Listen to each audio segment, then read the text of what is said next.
స్థితిమేని తగిన కాలమందు పంట కోతుము.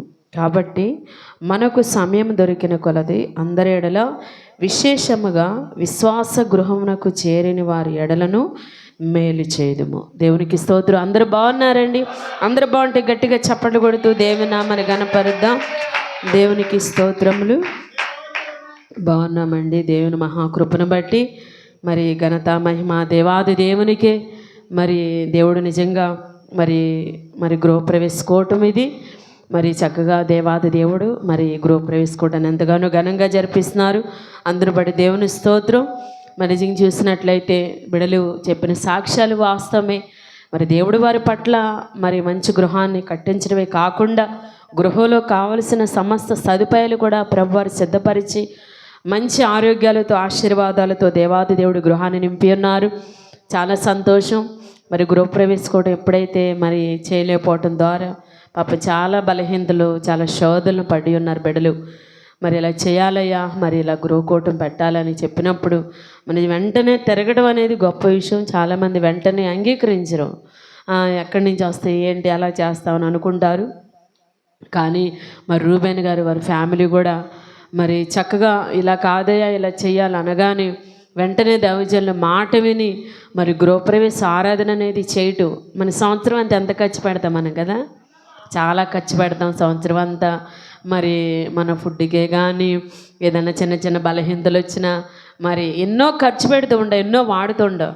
కానీ ఆరాధనకు వచ్చేసరికి కూటం పెట్టాలి వచ్చేసరికి ధన సహాయం దుష్టుడు కూడా అందనివాడండి. ఎందుకంటే ఇది చేస్తే మనం బాగుంటాం కదా, దేవుడు పని చేస్తే మనం బాగుంటాం కదా.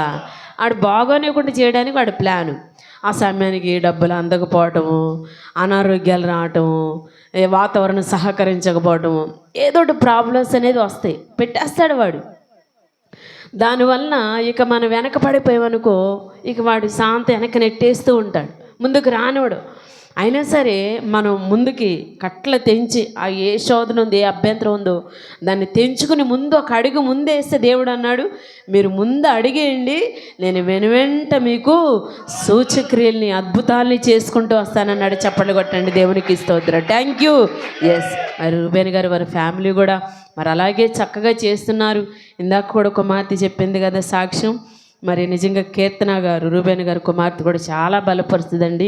నిజంగా చాలా చక్కగా ఇలా చేయాలని కుమార్తె కూడా మరి దైవజనుల ఇంట్లోకి వెళ్ళటం ద్వారా దేవుడు ఆ జ్ఞానాన్ని ఆ బిడ్డకి ఇవ్వటం చాలా బలపరుస్తుంటుంది. చాలా సంతోషం.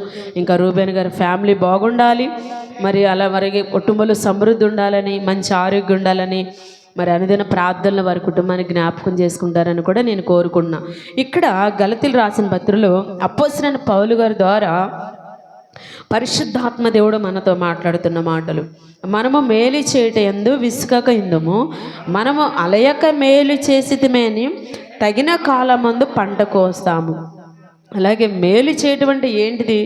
మరి ఇది కూటం అనేది ఒక మేలే కదా, ఈ కూటం అనేది మేలే.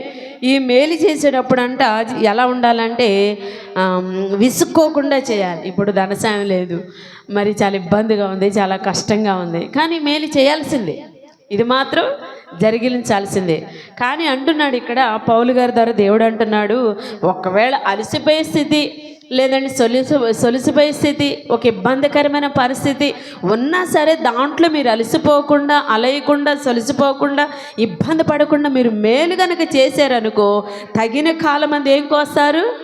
పంట. తగిన కాలమందు సమృద్ధి అనే పంట కోస్తాము. దేవుని నామానికి స్తోత్రం. Thank you. ఎస్, మన నిజంగా బిడ్డలు అలాగే విశ్వాసంతో చక్కగా దేవుడు మాకు ఇస్తాడనే విశ్వాసంతో మరి రూబేన్ గారు వారి ఫ్యామిలీ ఆరాధన అనేది జరిపించుకున్నారు. చాలా సంతోషం. తగిన కాలమందు దేవుడి కుటుంబాన్ని దేవుడు దీవించి ఆశీర్వదించాలని మనస్ఫూర్తిగా కోరుకున్నాం. ఇక్కడ చూసినట్లయితే కాబట్టి మనకు సమయం దొరికిన కొలది అందరి ఎడలను విశేషముగా విశ్వాస గృహమునకు చేరిన వాడి ఎడలను మేలు చేయదము. విశ్వాస గృహం ఏం గృహం అండి?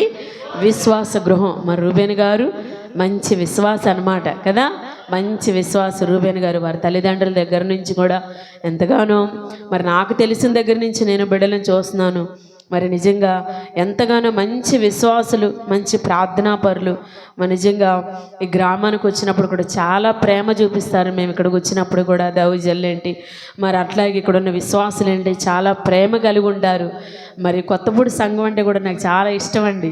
ఎంతో ప్రేమ చూపిస్తారు. అందరన్నా కూడా చాలా ఇష్టం. కొత్తపూడి విశ్వాసులు అంటే మరీ స్పెషల్ అనమాట. మాకు చాలా ఇష్టపడుతూ ఉంటాము. ఎందుకంటే చాలా ప్రేమగా ఉంటారు, చాలా ఆప్యాయతగా ఉంటారు. మరి చక్కగా మరి ఎంతో అంటే భక్తి జీవితంలో, ప్రార్థన జీవితంలో మంచి అలర్ట్గా ఉన్నట్టుగా ఉంటారు. మంచి హుషారుగా, ఉద్యమంగా చాలా అలర్ట్గా ఉంటారు. మరి చాలా సంతోషం. మన కేంద్ర స్థాన విశ్వాసులు ఏంటి, సబ్ సెంటర్ విశ్వాసులు అందరూ కూడా మరి చక్కగా ఉంటారు. అలా ఉండడం ద్వారానే దేవుడు మరి ఇక్కడ ఉన్న విశ్వాసులందరూ కూడా మంచి మంచి గృహాలు ఇచ్చి మరి చాలా అభివృద్ధి చేస్తున్నారు. చాలా సంతోషం. ఇక్కడ విశ్వాస గృహం, మరి రూబేన్ గారు మంచి విశ్వాసి. ఈ విశ్వాస గృహంలో మేలు జరగాలి. ఏం జరగాలండి? విశ్వాస గృహంలో ఏం జరగాలి? మేలు జరగాలి. ఈ మేలు జరగాలంటే బైబిల్ గ్రంథంలో ఒక మంచి విశ్వాసం ఉన్నాడు. ఆ విశ్వాస గురించి ఈరోజు మనం మాట్లాడుకుందాం. ఆ విశ్వాస గృహంలో చాలా మంచి మేలు జరిగింది, చాలా అద్భుతంగా జరిగింది. మత్తయి సువార్తలోకి వెళ్దాం. ఇప్పుడు మత్తయి సువార్త 8వ అధ్యాయం 6వ వచనం.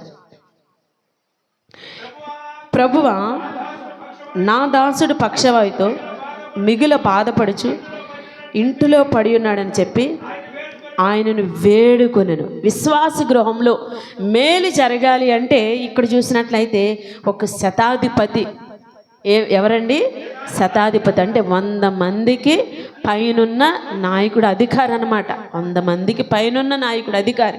అటువంటి శతాధిపతి అంట తన గృహంలో ఒక పనివాడికి ఒక వ్యాధి వచ్చింది, ఒక బలహీనత వచ్చింది, అస్వస్థత వచ్చింది. అలాంటప్పుడు యేసుప్రభు వారి దగ్గరికి వచ్చారు. యేసుప్రభు వారి దగ్గరికి వచ్చి ప్రార్థన చేస్తున్నాడు. ఏమని ప్రార్థన? ప్రభువా, మా దాసుడు మరి బాధపడుతున్నాడే అని చెప్పేసి ఆయనని వేడుకున్నాడు. అంటే ప్రార్థన చేశాడు. విశ్వాస గృహంలో మేలు జరగాలంటే ఏం చేయాలండి? ప్రార్థన చేయాలి, వేడుకోవాలి దేవుని దగ్గర.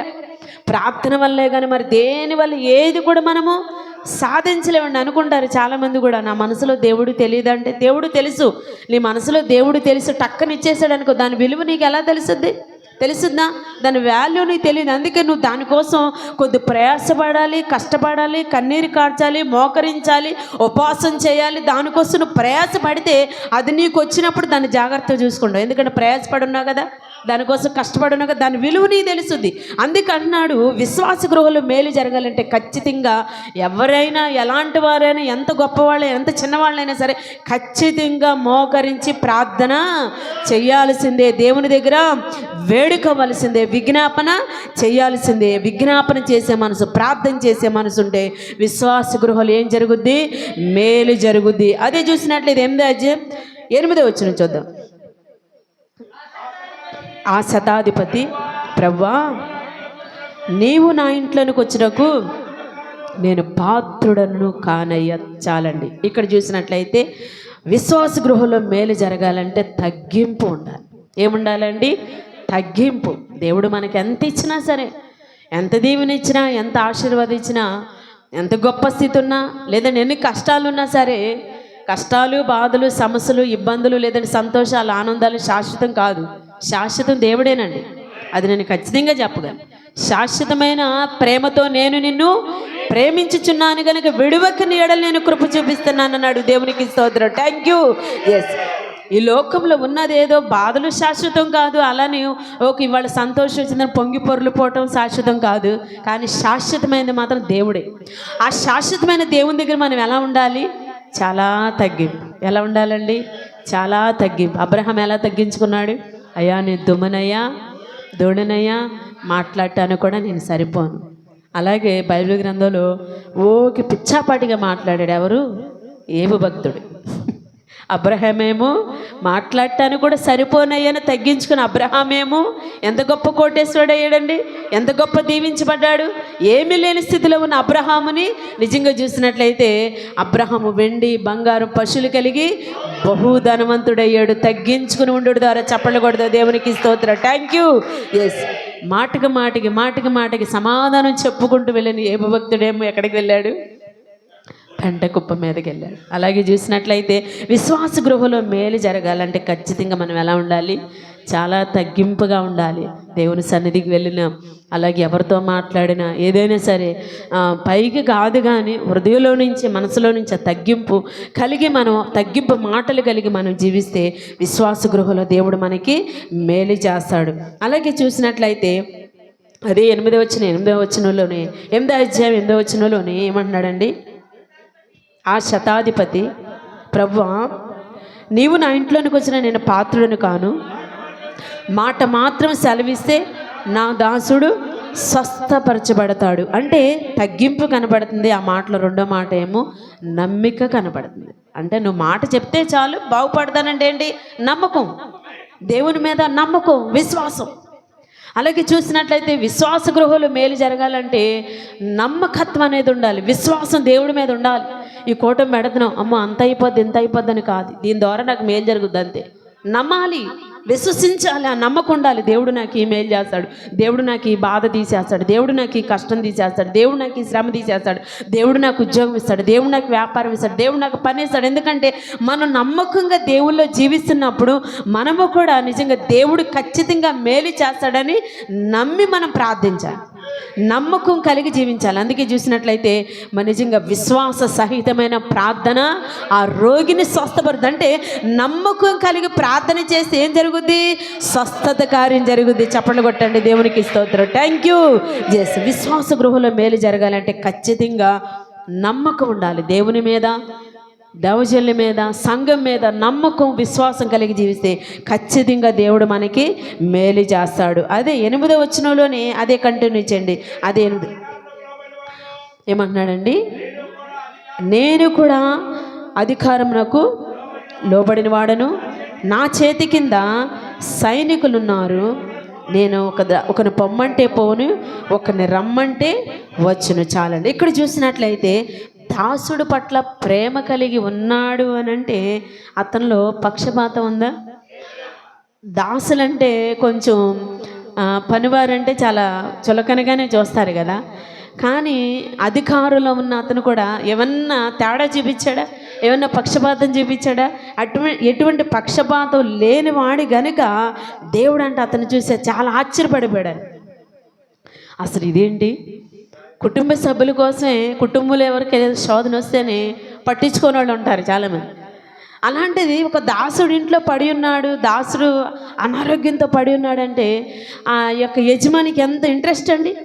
నా దాసుని బాగు చేసుకోవాలి, నా దాసుని స్వస్థపరచుకోవాలి, నా దాసుడు ఎలాగా అంత అధికారం అంటే బహుశా హాస్పిటల్ తిరిగే ఉంటాడు కదా, చాలా డబ్బులు ఖర్చు పెట్టి ఉంటాడుగా, చాలా వైద్యాలు తిరిగే ఉంటాడుగా. కానీ ఎక్కడ స్వస్థత లేదు, ఎక్కడ నెమ్మది లేదు, ఎక్కడ ఆరోగ్యం రాదు, ఎక్కడ ప్రశాంతత లేదు. కానీ దేవుడి దగ్గరికి వెళ్తే నెమ్మది వస్తుందని గ్రహించి అలాంటి గొప్ప స్థితిలో ఉన్న అతను కూడా నిజంగా తన పని పక్కన పెట్టుకుని దాసుడి కోసం ఎవరి దగ్గరికి వెళ్ళారండి?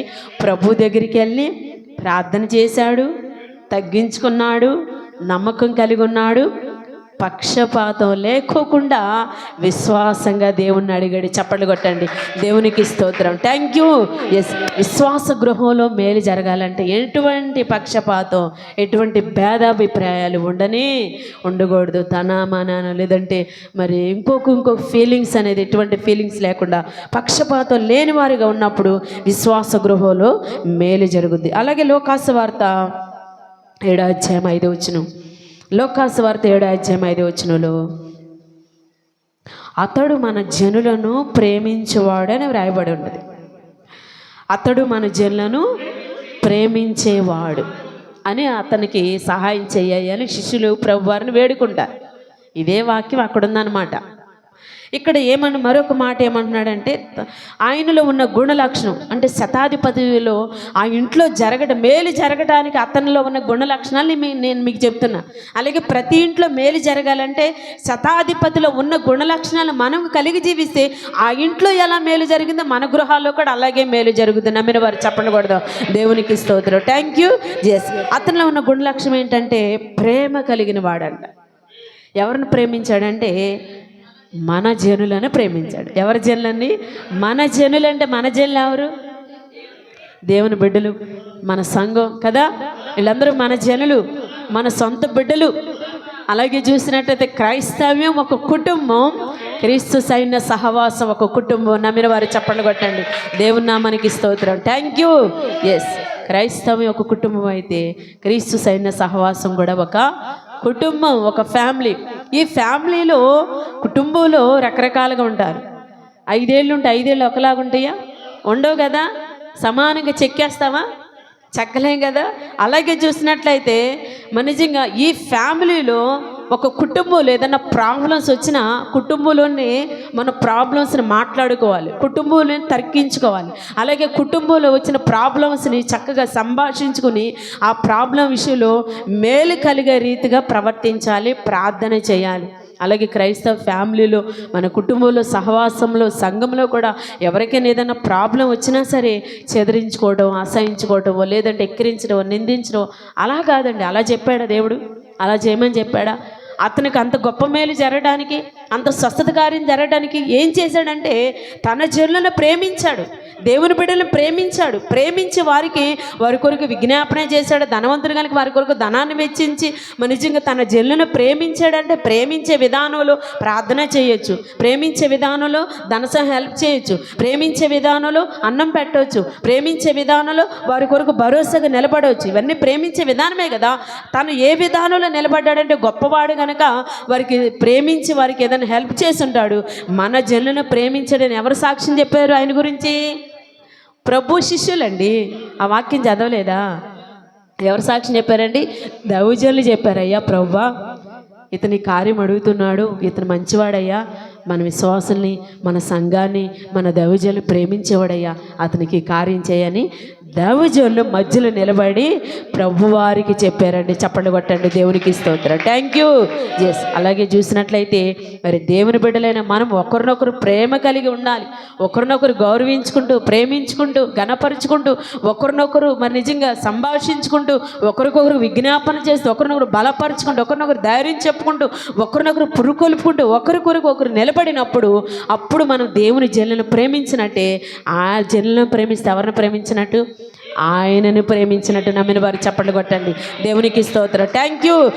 ఎప్పుడైతే అలా చేశాడో ఖచ్చితంగా ఆ గృహంలో మేలు జరిగింది. నమ్మిన వారు చప్పట్లు కొట్టండి. దేవునికి స్తోత్రం. Thank you. అదే లోకాసువార్త 5వ అధ్యాయంలో చూస్తే చదవండి. లోకాసువార్త 5వ అధ్యాయం. జనసమూహము దేవుని వాక్యం వినుచు ఆయన మీద 7వ అధ్యాయం 5వ వచనం చదవండి. లోకాసువార్త 7వ అధ్యాయం 5వ వచనం. అతడు మన జనులను ప్రేమించి మనకు సమాజ మందిరమును తానే కట్టించాడు. చాలండి. ఏమన్నాడు లాస్ట్గా? సమాజ మందిరాన్ని అంట కట్టించాడు. దేవుని మందిరాన్ని కట్టించాడు. అలాగే విశ్వాస గృహలు మేలు జరగాలంటే మనము దేవుని మందిరానికి సహాయపడే మనసు, దేవుని మందిరాన్ని కట్టించే మనసు, మనకి దేవుని మందిరంలో ఏదన్నా లోటున్నా, కొరతున్నా, దేవుని మందిరంలో ఏదన్నా హెల్ప్ చేయాలన్నా అలా చేయాలి, పరిచర్య చేయాలన్నా దేవుని మందిరంలో పరిచర్య చేయడం.